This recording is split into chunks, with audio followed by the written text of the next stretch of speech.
अवधूत चिंतन श्री गुरुदेव दत्त. श्री स्वामी समर्थ.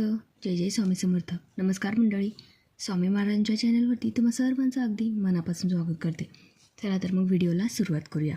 आजच्या व्हिडिओचा विषय असा आहे की शेवटच्या श्रावणी सोमवार आणि सातूची शिवामूठ त्रिवेणी योगाचा घ्या लाभ. श्रावणच्या शेवटच्या सोमवारी जुळून आलेल्या त्रिवेणी योगावर शिवामूठ व्हायला विसरू नका. ऐका योग्य पद्धत आणि पूजाविधी. 2 सप्टेंबर रोजी श्रावण मासाची अखेर अर्थात श्रावण अमावस्या आहे. ती सोमवारी आल्यामुळे सोमवती अमावस्या म्हणूनही ओळखली जाईल. श्रावण मास महादेवाचा, त्यात सोमवारीही त्याचाच आणि भर सोमवती अमावस्येची या त्रिवेणी योगाचा लाभ करून घेण्याचाही पुढील माहिती सविस्तर बघा. श्रावणी सोमवार आपण शिवामूठ वाहतो. आपल्याकडे जे असेल ते भक्तिपूर्वक मनाने देवाला दिले तर देव ते आनंदाने स्वीकारतो. देण्याची वृत्ती मात्र हवी. आधीच भगवान शिवशंकर भोळे, त्यात आशुतोष म्हणजे लहान मुलांप्रमाणे तसेच प्रसन्न होणारे. त्यात पहा पार्वती मातेचे पतिराज शिवपार्वती यांच्याकडे आपण सुखी दाम्पत्य जीवनाचा आदर्श म्हणून पाहतो. विवाहप्रसंगी देखील नववधू लग्नाला उभी राहण्यापूर्वी गौरीहार पूजते.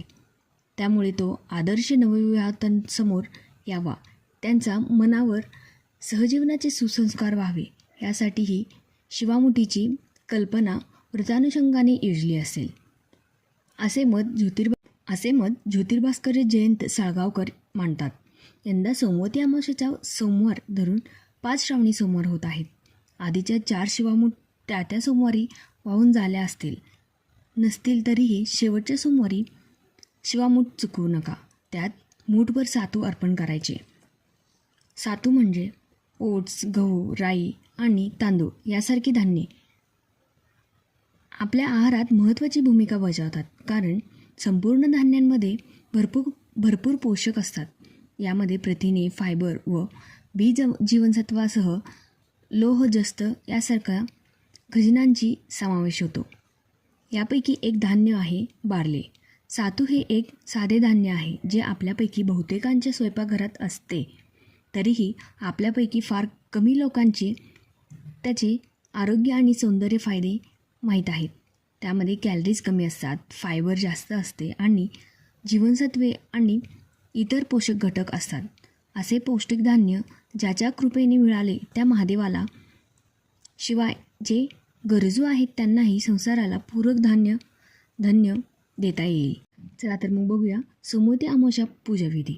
सायंकाळी सूर्यास्तानंतर शुचिर्भूत होऊन देवापाशी दिवा लावावा, उदबत्ती ओवाळावी, महादेवाची आरती म्हणावी. त्यानंतर कापूर आरती घरभर फिरवावी.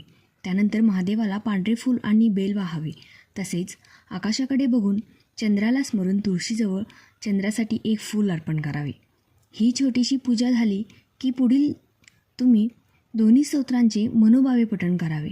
या दोन्ही स्तोत्रांमुळे महादेवाची आणि चंद्राची कृपा लाभून आयुष्यात अडकलेल्या कामांमध्ये गती मिळू लागते आणि अडचणींवर मात करण्याचे नवीन मार्ग सापडतात, असा भक्तांचा अनुभवही आहे. यामुळे तुम्ही देखील काही अडचणीत असाल तर ज्योतिषशास्त्राने दिलेला हा तोडगा जरूर करून बघा.